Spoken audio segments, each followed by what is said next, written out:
আপনারা গলা ভারী করেছেন, শরীর রাঙিয়েছেন কিসের জন্যে? ধর্মের জন্য। ধর্ম যদি না থাকতো আপনার গলায় কেউ মালা পরাতে পারত না। আর আপনি মালাটা কেন পরেছেন? এই ধর্মের ঠিকাদাররা বলছে মালা থাকলে নাকি মাথায় বাজ পড়বে না। আমি নাম ধরে বলে দিতে পারি কারা কারা এই কথা বলছে। বাজ কি? বাজ হচ্ছে একটা ইলেকট্রোম্যাগনেটিয়াম, ইলেকট্রোফ্রিকোয়েন্স। বাজ সাইকেলের ভোল্ট, লাখো ভোল্ট, ইলেকট্রিক, এছাড়া আর কিচ্ছু নয়। আপনি যদি মনে করেন হ্যাঁ সত্যি তুলসীর মালা গলায় থাকলে মাথায় বাজ পড়বে না, আপনি সোজা চলে যান, তুলসীর মালা গলায় আছে আর ইলেকট্রিক বোর্ডের মধ্যে হাত ঢুকিয়ে দিন, 220 ভোল্ট ঝটকা মারে কি দেখুন। যদি ঝটকা মারে মানে ওর কথা মিথ্যে, আর যদি ঝটকা না মারে হাই ভোল্টেজে হাত দেবেন, দিয়ে বলবেন দেখো গলায় মালা আছে আমার ইলেকট্রিকে ধরছে না। না ভাই, দ্রব্য বস্তু সে তার গুণ দেখাবে, তোমার গলায় মালা থাক বা না। তুমি মুসলিম দাড়ি টুপি নিয়ে ইলেকট্রিকে হাত দাও না, দেখো না ধরে কিনা। ও দিয়ে ইলেকট্রিক জানে না তুমি কোন ধর্মের মানুষ, কোন সম্প্রদায়ের মানুষ। ঝাল সে জানে না তুমি কোন সম্প্রদায়ের মানুষ।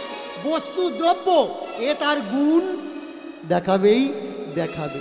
এ চেতনা কে এনে দিয়েছে? আমার মহাপ্রভু এনে দিয়েছে। ইতিহাস ঘেঁটে দেখবেন।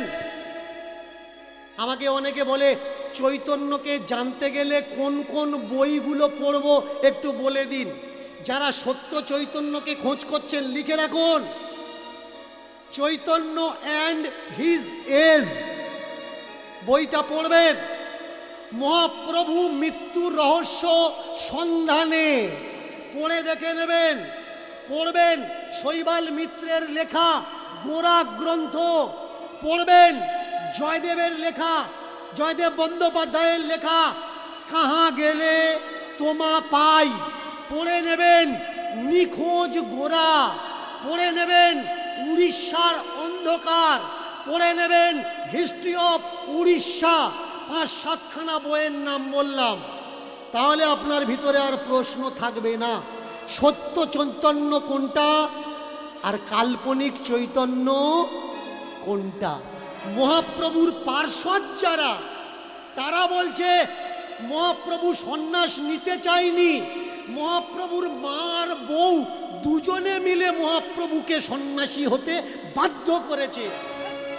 কেন? তা না হলে মহাপ্রভুর সম্প্রদায়ের মানুষ, তাদের ভিতরে একটা মতবাদ শুরু হয়েছে। মতবাদটা কি? মহাপ্রভু বলছে পূজা করা লাগবে না। ভালো করে শুনবেন, মতবাদটা কোথায়? মহাপ্রভু বলছে পুজো করা লাগবে না, মহাপ্রভু বলছে যজ্ঞ করা লাগবে না। যারা মহাপ্রভুর মতপথ অনুগামী, এরা কি করে? পূজা করে? কোনো দেবী দেবতার পূজা করে না। কেন? এ মহাপ্রভুর নির্দেশ, মহাপ্রভুর কারোর পূজা করা লাগবে না। কোনো হোম যজ্ঞ তপস্যা সাধনা কিচ্ছু করা লাগবে না। কি করবে? শুধু দুটো বাহু তুলে যেখানেই থাকো না কেন, যে অবস্থায় থাকো, যদি আনন্দে থাকো কৃষ্ণ বলবে আনন্দে, আর যদি দুঃখে থাকো কৃষ্ণ বলবে কেঁদে কেঁদে। প্রত্যেকটা চোখের জলের ফোঁটাতে কৃষ্ণ যেন ছুঁয়ে থাকে। এই যে মনুষ্য জন্ম, এই জন্মটা এরপরে হবে কি হবে না কোনো সার্টিফিকেট নেই। আপনি আমি আমরা আবার আসবো কি আসবো না কোনো সার্টিফিকেট নেই। এই সমাজে মানুষ যেমন শয়তান হয়, তেমনি আবার মানুষ কর্মগুণে দেবতা হয়ে পূজাও পায়। একই মানুষ, একই রকম দেখতে, কেউ মানুষের ঘৃণা কুড়াচ্ছে, আবার কেউ বা মানুষ তাকে পূজা করছে। এটা কিসের জন্যে? তার কর্মরহিত, কর্মের জন্যে। আমাদের প্রত্যেক জায়গায় বলা থাকে যে বাবা ক্যামেরা লাগাবে না, কেমন?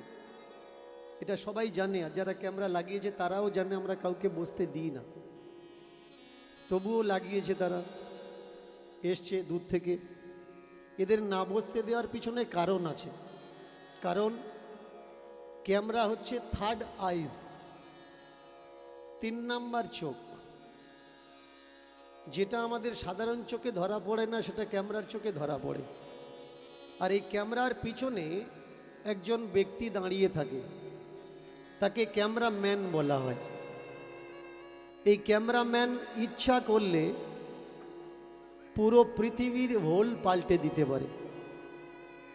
কিন্তু যেসব ইউটিউবাররা এখন উঠেছে, এরা চাচ্ছে না যে মানুষ সত্যিটা জানুক, এর জন্য এদের বসতে দিই না। বেকার বসতে দিয়ে লাভ কি? যেমন কিছু কিছু মিডিয়া আছে তারা গোলামি করছে এখন, তেমনি গোলামি করলে তো হবে না। ক্যামেরার পিছনে ক্যামেরা যে ধরে আছে সে স্বাধীন চেতা, তার নিউট্রাল থাকার দরকার, ফ্রি থাকার দরকার। আমি তোমাদেরকে বলবো, যে মেসেজটা দিলে মানুষ সৎপথে চলবে, তার জীবন সহজ হবে, সেইটুকু দাও। খালি খালি দীনকৃষ্ণ ঠাকুরকে দোষ দিয়ে ভিউজ ইনকাম কামানোর জন্যে কেটে একটা খারাপ পয়েন্ট ছাড়লাম, এটা উচিত না। আজকের কিছু মানুষ দীনকৃষ্ণ ঠাকুরকে গালাগালি করে, শুধু তাকে নয়, তার বাম্মা তুলেও গালাগালি করে। কিন্তু এরকম কোনো মর্দানগি হিম্মতওয়ালা মানুষ আমি এখনো পাইনি যে আমার সঙ্গে বসে শাস্ত্র নিয়ে আলোচনা করবে। এটাই বড় নরমের জায়গা, বড় ভাবার জায়গা। বড় বড় কীর্তনিয়া আছে যারা আমার নামে পিছনে নিন্দা করে, কিন্তু আমার নাম শুনলে প্যান্টে পেশাব করে ফেলে। ও আছে, যাবে না কেন ভাই? আসবে না। আমি যদি খারাপ বলে থাকি তো সেখানে তো তোমাদের থাকার দরকার, তোমাদের সেখানে থেকে মানুষকে বুঝিয়ে দেওয়ার দরকার যে দীনকৃষ্ণ ঠাকুর তুমি এইটা ভুল কথা বলেছ, এটা ঠিক না। কিছুদিন আগে আপনাদের এই এরিয়ার একটা ইউটিউবার একটা ভিডিও কাট করে ছেড়েছিল, কৃষ্ণ ভগবান না কৃষ্ণ অসুর। ভালো করে মন দিয়ে শুনবেন। এর জন্য আমি বলি যে সমস্যা থাকলে আসরে এসো। 5 মিনিট কোনো ভিডিও দেখে কখনো বিচার করা যায় না। যেমন 1 কড়া খিচুড়ি রাঁধতে গেলে 75 থেকে 80 গ্রাম ঝালের গুঁড়ো আমরা দিই 1 কড়া খিচুড়ির উপরে, তাহলে ওই ঝালটা কিন্তু কারোর মুখে লাগে না। আর যদি 1 কড়া খিচুড়ির পুরো 75 থেকে 80 গ্রামের ঝালের গুঁড়োটা একজনকে খাওয়ানো হয়, তার তো ঝাল লাগবেই লাগবে। এর জন্য সমস্যা এই জায়গায়, পুরো কীর্তন শুনে আপনাকে বিচার করতে হবে যে দীনকৃষ্ণ ঠাকুর যে কথা বলল ওটা মিথ্যে কথা না ওটা ভুল কথা, ওটা শোনার দরকার আছে নাকি শোনার দরকার নেই, এটাকে জানা লাগবে। তাহলে আমরা আজকের প্রথম থেকে আরম্ভ করব মহাপ্রভু এবং ভগবান শ্রীকৃষ্ণের প্রেক্ষাপট। যিনি কৃষ্ণকে, আমরা যারা আজকের এই হরিবাসরে এসে বসেছি লাখো ভক্ত, কৃষ্ণের বায়োডাটা জিজ্ঞাসা করুন, অনেকে বলতে পারবে না। কৃষ্ণকে সে জানে কোত্থেকে?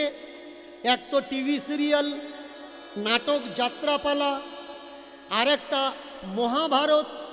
আর যারা গুরুমুখী হয়েছে তারা জানে ভাগবতের প্রেক্ষাপট, কৃষ্ণ চরিত্র। এছাড়া কৃষ্ণকে এরা জানে না। কিন্তু এই ভাগবত মহাভারত এর পিছনেও একটা কৃষ্ণ চরিত্র আছে। সেটা কার? বঙ্কিমের কৃষ্ণ, শরৎচন্দ্রের কৃষ্ণ, রবীন্দ্রনাথের কৃষ্ণ। আমি বারবার বলি যে ভাই পড়াশুনো করো, যদি পড়াশুনো নাই বা করো, যে বইয়ের নামগুলো অন্তত বলি সেই বইগুলো পড়ে দেখো দীনকৃষ্ণ ঠাকুর ঠিক কথা বলছে না দীনকৃষ্ণ ঠাকুর ভুল কথা বলছে। বর্তমান যে মাসটা চলছে এই মাস মহাভারত পাঠ করার মাস, তাই তো? মহাভারত পাঠ করার মাস। আজকের পয়লা, গতকাল শেষ হয়েছে, আজকের থেকে রামায়ণ পাঠ করার মাস চলছে।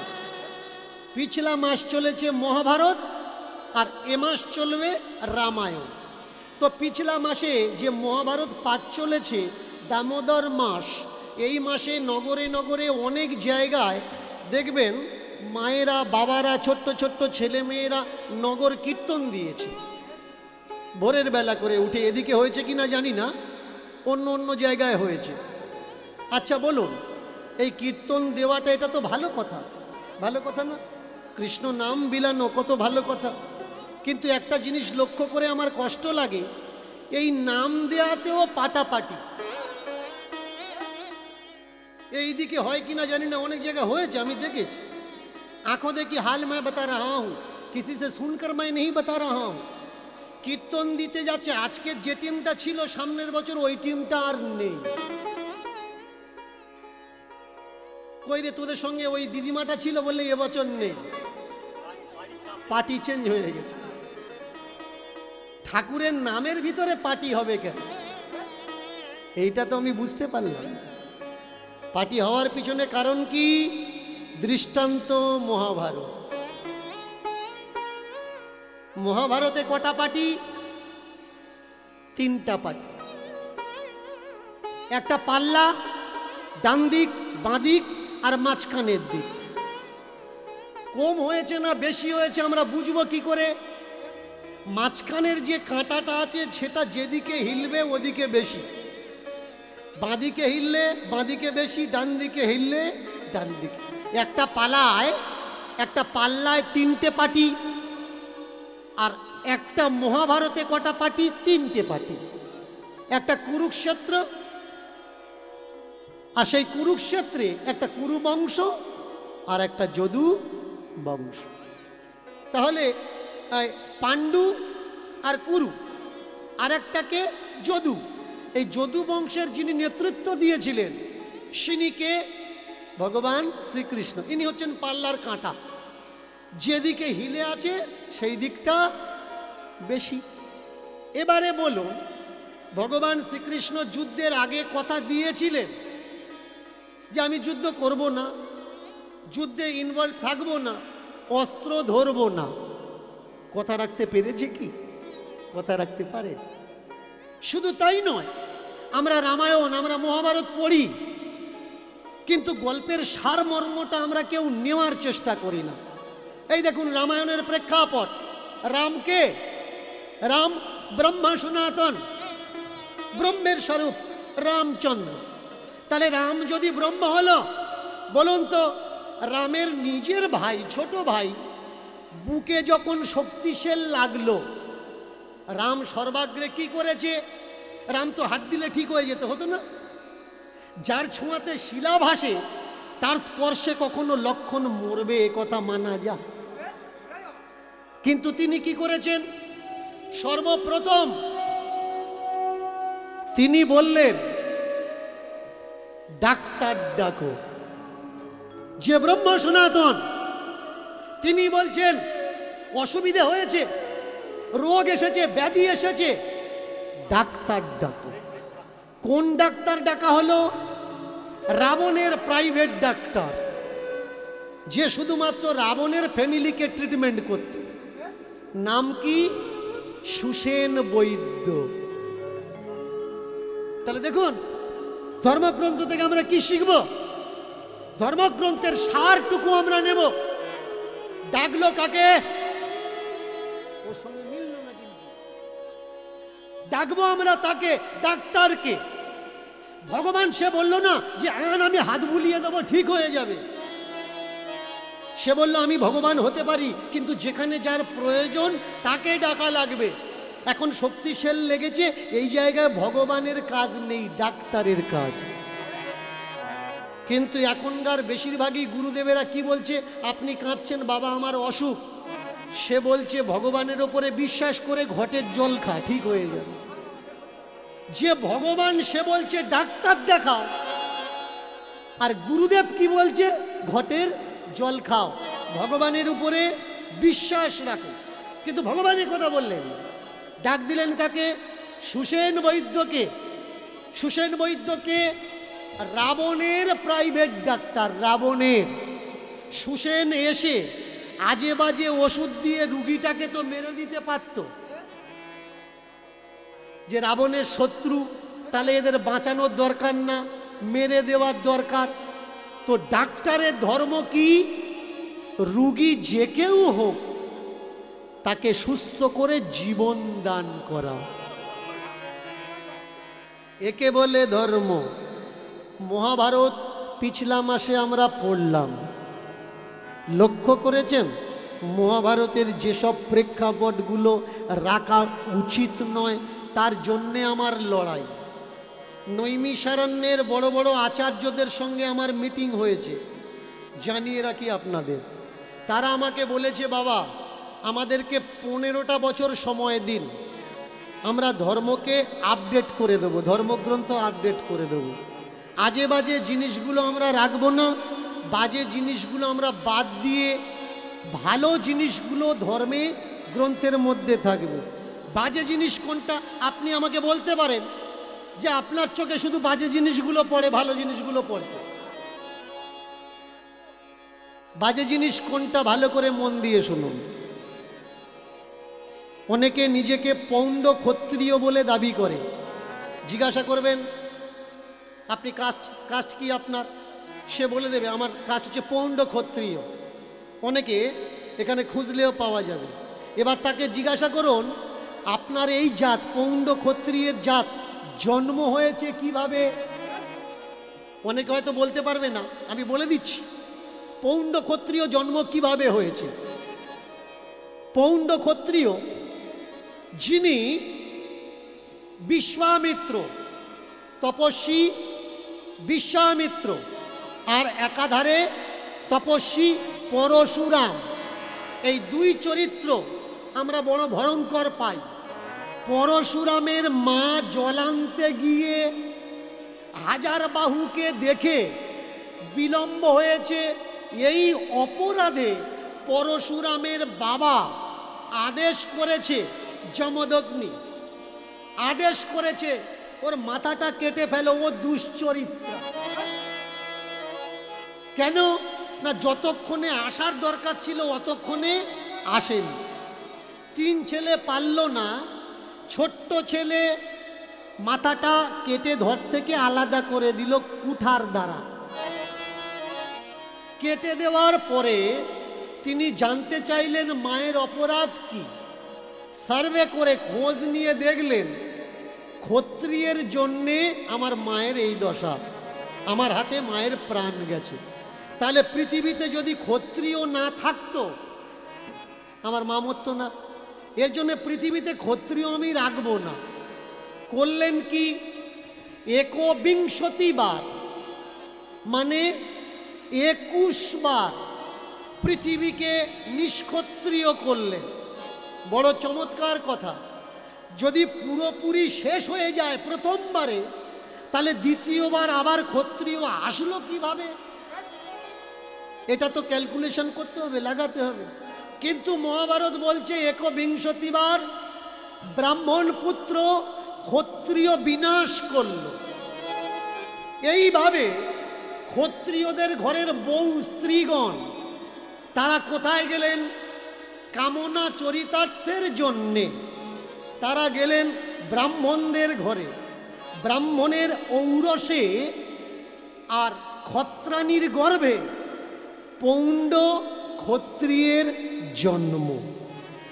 এবার বলুন, আমরা যারা নিজেদেরকে পৌণ্ড ক্ষত্রিয় বলে দাবি করি, কেউ যদি আমাদের বলে তোদের জন্মের ঠিক নেই, আপনি উত্তর দিতে পারবেন তো? আপনি বলবেন কোন আধারে কথাটা বলছো? সে 1 মিনিট বসুন, লাফালাফি করবেন না, এখনো 3 ঘন্টা আছে। অসুবিধে থাকলে বাসায় চলে আসবেন, কীর্তনে ডিস্টার্ব না। আমি খুঁজছি আপনাদের মতো মানুষ। বসুন, চুপচাপ বসুন। এবারে শুনুন, তাহলে ব্রাহ্মণদের ঔরসে ক্ষত্রাণীর গর্ভে কার জন্ম? পৌণ্ড ক্ষত্রিয়। বলুন, এইসব কথা লেখার, এইসব ফাজলামো লেখার কোনো দরকার ছিল? শুধু তাই না, সব থেকে বড় দায় কার ওপরে লাগানো হলো? যারা দোকান করে চুল কাটে, এদেরকে কি বলা হয়? নাই বা প্রামাণিক। তো এই প্রামাণিকের জন্ম কোত্থেকে হয়েছে? প্রামাণিককে জিজ্ঞেস করবেন, বলতে পারবে না। আমি বলে দিচ্ছি, ধর্ম সংজ্ঞা গ্রন্থ দেখে নেবেন, ধর্ম সংজ্ঞা, ধর্ম বিশ্লেষণ, দুটো গ্রন্থ। সেখানে কি বলা হচ্ছে? বৈশ্যের স্ত্রীর গর্ভে ব্রাহ্মণের ঔরসে প্রামাণিকের জন্ম। যত জন্ম কারা দিচ্ছে? ব্রাহ্মণে জন্ম দিচ্ছে। আর এরা ইনকাম করছে না, তোমার হাঁড়ির চাল দিয়ে এদের সংসার চলছে। দেখেছেন এই ধর্মগ্রন্থ কি ধর্মগ্রন্থ? কাদের ধর্মগ্রন্থ? ধর্মগ্রন্থ কি হওয়ার দরকার? ধর্মগ্রন্থ মানে কি? ধ র ম, ধ র ম, ছটে শান্তির আর এক নামই হলো ধর্ম। আজকের আমার ভিডিওর নিচে কমেন্টগুলো পড়বেন। মুখার্জি, চ্যাটার্জি, চক্রবর্তী, ব্যানার্জি, বন্দ্যোপাধ্যায় আর দাস, এরা কারা? বৈষ্ণব সম্প্রদায় কিছু, আর কিছু ব্রাহ্মণ সম্প্রদায়। তারা নোংরা নোংরা ভাষায় গালাগালি করছে। আমি তো কাউকে গালাগালি করছি না। আমার বাম্মা তুলে গালাগালি, আমি কাউকে গালাগালি করছি না। আমি কি করছি? আমি একটা কাজ করেছি, আপনাদের ঘরের নিভে যাওয়া প্রদীপগুলো তেল দিয়ে জ্বালিয়ে দিয়েছি। আজকের এই ভিড় কিসের জন্য জানেন? চেতনা জেগে উঠেছে। আর এই অবদানটা কার? চৈতন্যের অবদান। এটা দীনকৃষ্ণ ঠাকুরের অবদান নয়। এই একই চেতনা দিতে চেয়েছিলেন কে? আমার মহাপ্রভু। কেন মহাপ্রভুর পিছনে ভিড় ছিল? তিনি কৃষ্ণ বলে না, কৃষ্ণের মাধ্যম দিয়ে তিনি সমাজকে জাগাতে চেয়েছিলেন। কৃষ্ণকে দিয়ে তিনি দেখলেন সব থেকে অন্ধকার কোন জায়গায়? সব থেকে অন্ধকার সেই জায়গায় যে জায়গায় আলোটা জ্বলছে। মহাপ্রভু তো অন্য পথ বেছে নিতে পারতেন। অনেকে আমায় বলে, আপনি কীর্তনের আসরে এই কথাগুলো বলছেন কেন? আপনি স্টেজ করে বাজারে দাঁড়িয়ে রাজনীতির নেতাদের মতো দাঁড়িয়ে বলুন না, কীর্তনের আসরে বলছেন কেন? আমার ধর্ম অন্ধকারে কেন? এই ধর্মের জন্য।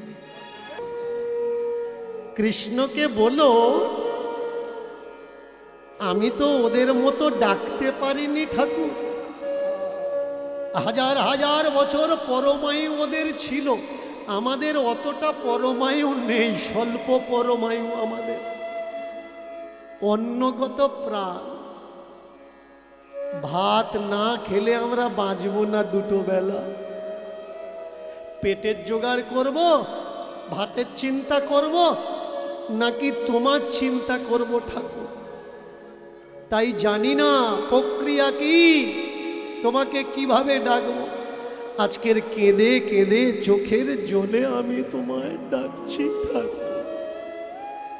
আমি সংসার ছাড়তে পারি না কর্তব্যের খাতিরে, বাবা মা ছাড়তে পারি না, ছেড়ে চলে গেলে তারা খাবে কি, মাখবে কি, পরবে কি।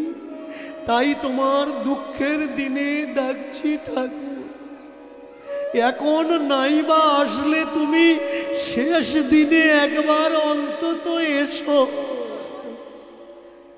গৃহে বা বনেতে থাকো, গোবিন্দ বলে ডাকো। গৃহ বা বনেতে থাকো, গোবিন্দ বলে ডাকো। গৃহে বা বনেতে থাকো, গোবিন্দ বলে ডাকো। গৃহে বা বনেতে থাকো, গোবিন্দ বলে ডাকো।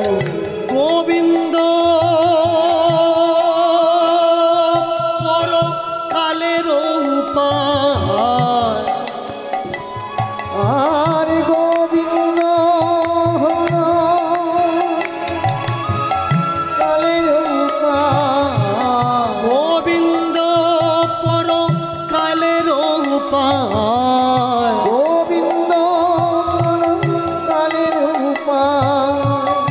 গোবিন্দ যদি কৃপা করে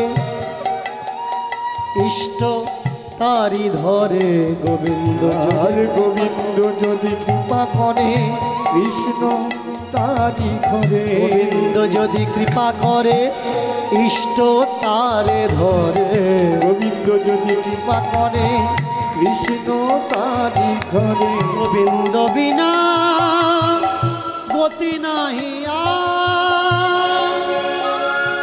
কৃষ্ণ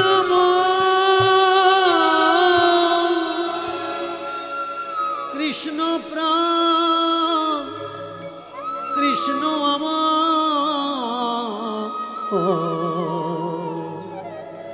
পরকালের উপায়। এর জন্য মহাপ্রভুর শত্রু তৈরি হলো। আমরা হাজার হাজার টাকা কামাচ্ছি যজ্ঞ টজ্ঞ করে, আর এই ছোট্ট ছেলেটা বলে নাকি যজ্ঞ করা লাগবে না। আমরা হাজার হাজার টাকা কামাচ্ছি পূজা পাঠ করে, আর এই বামুনের ঘরের ছেলে হয়েও এ বলছে এসব পূজা পাঠ করা লাগবে না। শত্রু তৈরি হয়ে গেল নদিয়া নবদ্বীপের মাটিতে। ব্যাস, যে মা হয় সে কখনো দেখতে পারে যে তার সামনে তার ছেলেটা মরে যাক? মাই প্রথম নিমাইকে বললেন, নিমাই পালিয়ে যা বাবা, এখানে থাকিস, তুই থাকলে তোকে মেরে দেবে। আমি তো, তুই বেঁচে থাকলে আমি তো বলতে পারবো, ভাবতে পারবো তুই বেঁচে আছিস। পাবেন কোন বই থেকে? যিনি মহাপ্রভুর বাড়ির চাকর ছিলেন, অদ্বৈত আচার্যের শিষ্য ছিলেন, তার নাম ঈশান। পুরো নাম হলো ঈশান নাগর। পূর্ব বাংলা থেকে পালিয়ে চলে এসেছিলেন বিধর্মীদের অত্যাচারে। এগুলো তো ভাই আমার কথা নয়, আমার বানানো কথা নয়, আমার মন গড়া কথা নয়, সত্য ইতিহাস। আঁখো দেখি হাল, যারা চোখে মহাপ্রভুকে দেখেছে তাদের লেখা। শুধু এই নয়, সমাজে এরা একটা প্রচলিত প্রথা তুলে দিল। সেই প্রথাটা কি? সেই প্রথার নাম হচ্ছে দীক্ষা। দীক্ষা কি? কানে কানে ফিস ফিস, মাসে মাসে চাঁদা দিস। ডেফিনেশন অফ দ্য দীক্ষা। আমার কথাগুলো শুনলে কাদের রাগ হবে? যারা সবে ১,৫০০ শিষ্য করেছে, আরো অর্ডার আসছে বাবা আসুন নাম নেব, তা ওরা আমার কথা যদি শোনে আমার ওপর রাগ করবে না? ও দেখবে ধান্না বন্ধ করে দিচ্ছে, শিষ্য বাড়ানো কমে গেল। আপনি মনে করছেন তাহলে এতদিন যে আমরা দীক্ষা নিয়ে আসছি, আপনারা এখানে যারা যারা আছেন বুকে হাত দিয়ে বলবেন দীক্ষা নিয়ে আপনার কি মঙ্গল হয়েছে? সুগার কমেছে, প্রেশার কন্ট্রোলে এসছে, কোলেস্ট্রল লেভেল ঠিক আছে? নেই। তাহলে দীক্ষায় কি উপকার হয়?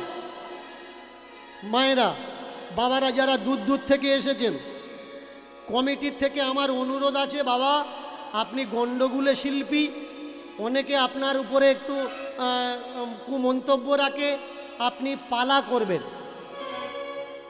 এবার আমি কি করব না করব, আমার ড্রাইভার হচ্ছেন আপনারা, আমি তো গাড়ি, আমি চলতে পারি না। আপনারা যদি বলেন যে বাবা এই দিন, আমি এই দিতে থাকব, আর যদি বলেন এগুলো শুনবো না, দাঁড় করিয়ে একটা পালা করুন, আমি পালা করব। পালা পালা করব। আচ্ছা পালা নয়, এই করব। তাহলে জোর করে উলুধ্বনি।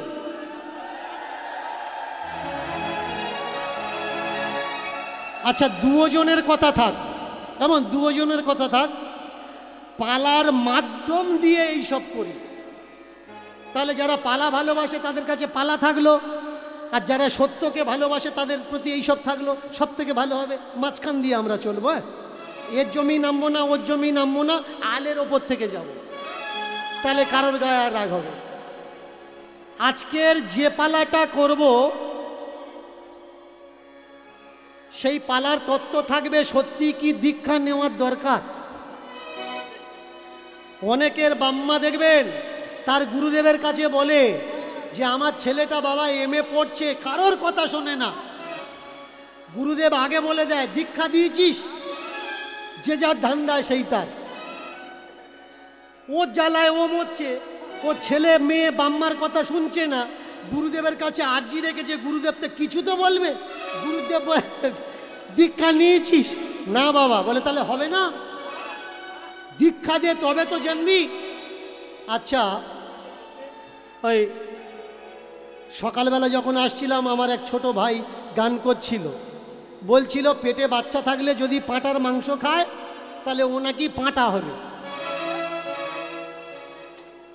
কেমন বলুন তো, পেটে বাচ্চা থাকলে যদি ডেমরে কলা খায়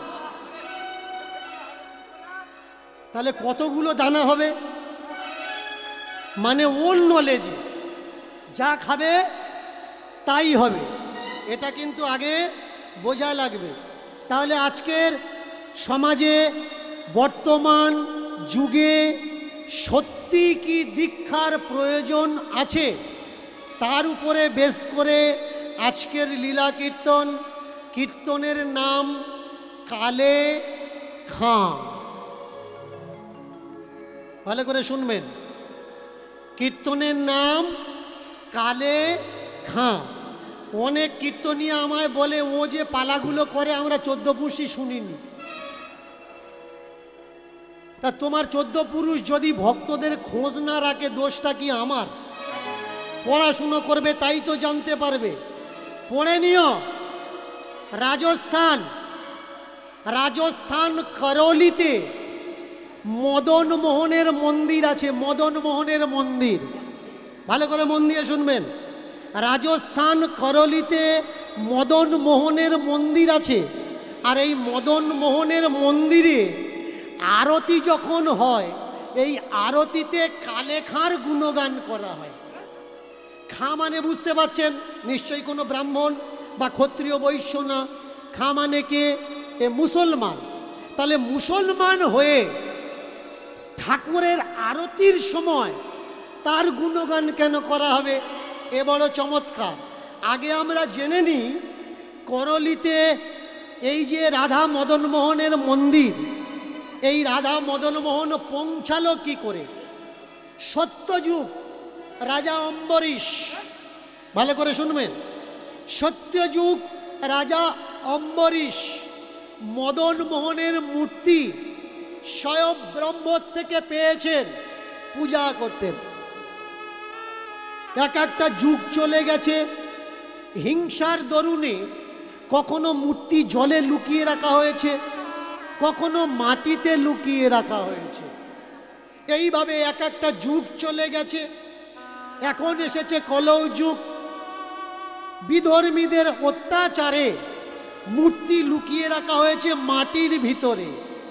আমার শ্রীমন মহাপ্রভুর তখন জন্ম হয়নি। এই সময় অদ্বৈত আচার্য ইনি এসেছেন বৃন্দাবনের মাটিতে। মন দিয়ে কথাগুলো শুনবে। বৃন্দাবনের মাটিতে এসে যে বটগাছের নিচে তিনি আশ্রয় নিয়েছেন, এখনো আছে সে বটগাছ। সেই বটগাছের নাম কি? অদ্বৈত বট। এই বটের নিচে বসে উনি ভজনা করতেন। আর দিনের বেলা মথুরাতে গিয়ে মধুকরী করতেন। মধুকরী, ভালো করে শুনবেন, মাধুগিরি নয় কিন্তু। শব্দটা কি? মধুকরী।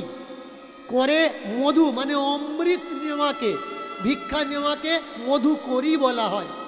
এই মধুকরী করতেন, খেতেন, বৃন্দাবনে বাস করতেন। আর যখন ঘুমিয়ে পড়তেন ওই বটগাছের তলাতে, স্বপ্ন আসত,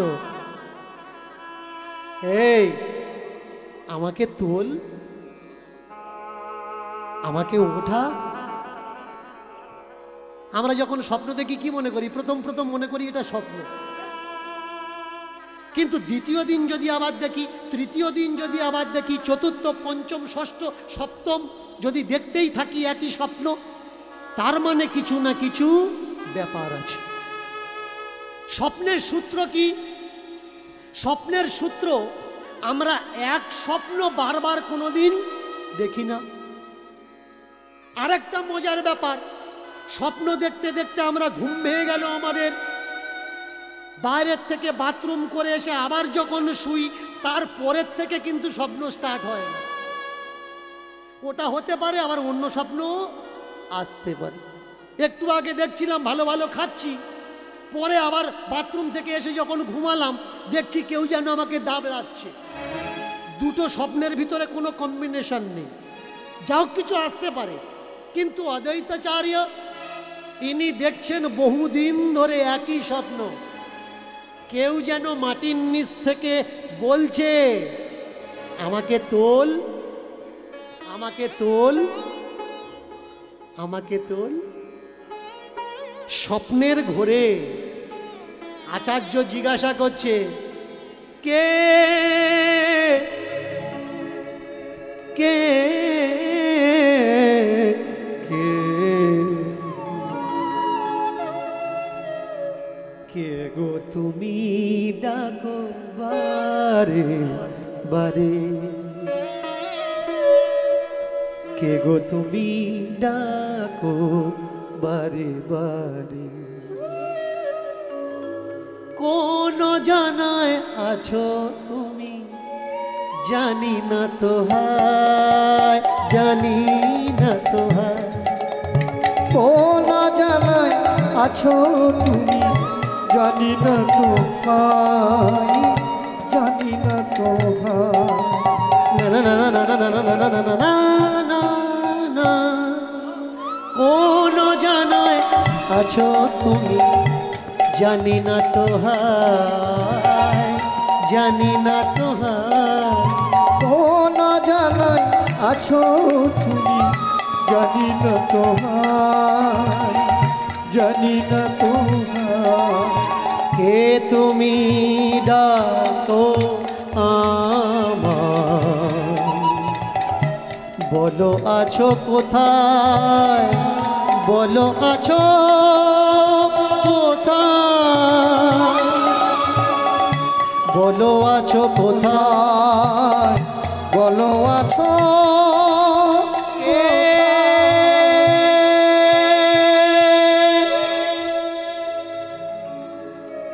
ঘুম ভেঙে গেছে, অনেক রাত,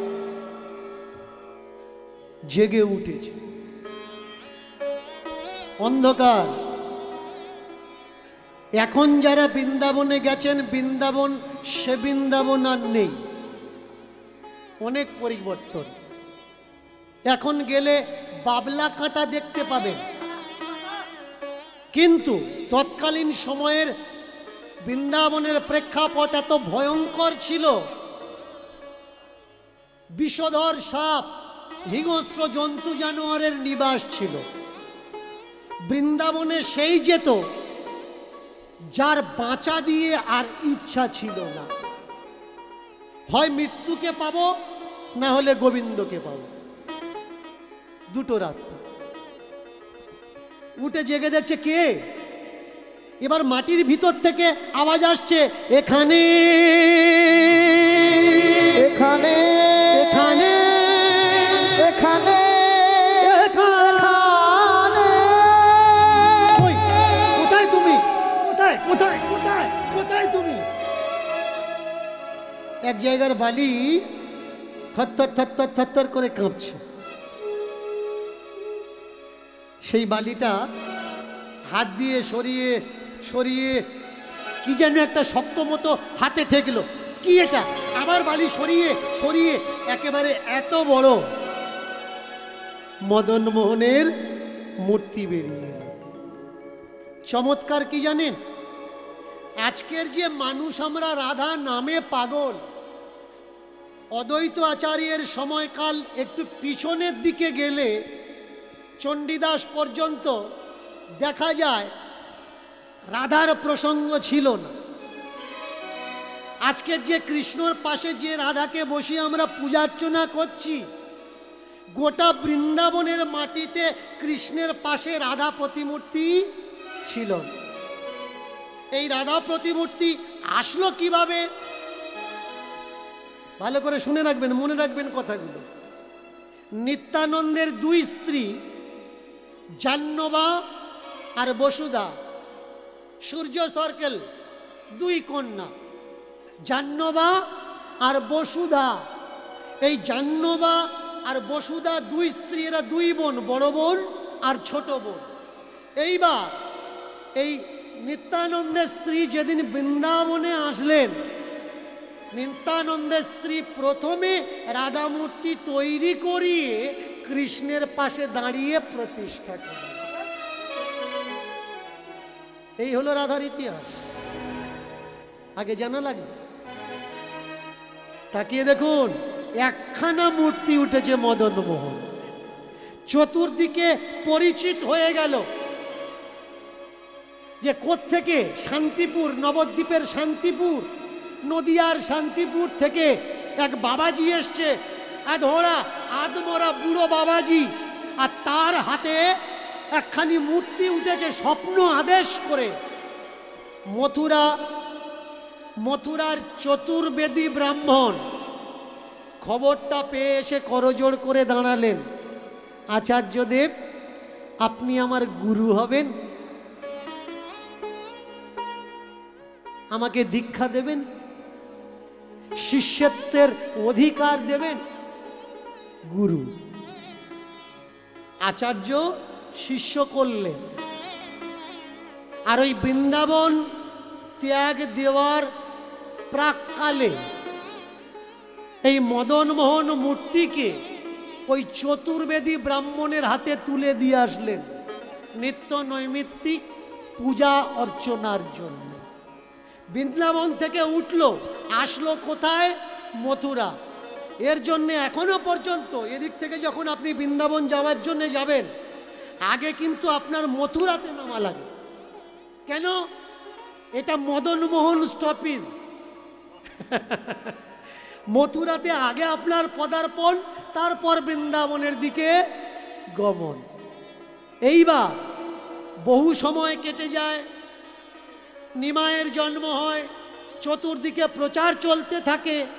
ষড় গোস্বামীর পদার্পণ হলো বৃন্দাবনে। এই ষড় গোস্বামীর ভিতরে দুই প্রধান গোস্বামী, রূপ গোস্বামী আর সনাতন গোস্বামী। এই দুই ভাই বৃন্দাবনে আসলেন। যিনি সনাতন গোস্বামী, আর এই দুই ভাই চলে যেতেন মথুরাতে ভিক্ষা করতে। 10 দিন পর পর একদিন ভিক্ষা করতেন। আর ভিক্ষাতে তারা কি পেতেন? শুকনো রুটি। ভজন কাকে বলে দেখুন, শুধু বললে হবে না আমি ভজনের ঘরে প্রবেশ করেছি। 10 দিনের ওই রুটি করতেন কি তারা? যমুনার তটে বালির ভিতরে পুঁতে দিতেন।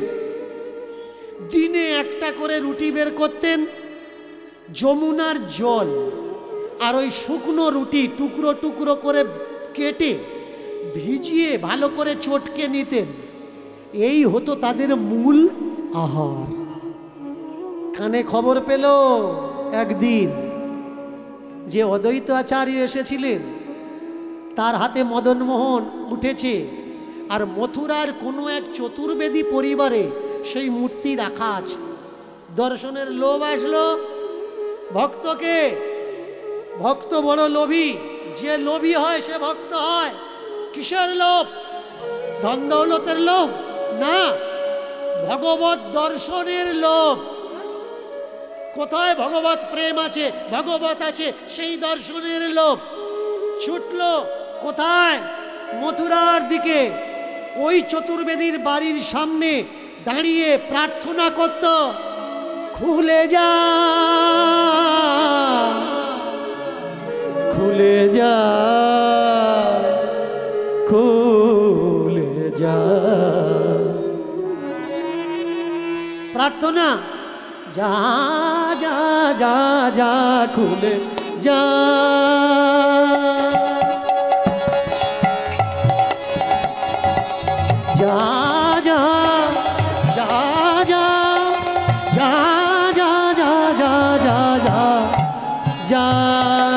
ভুলে যা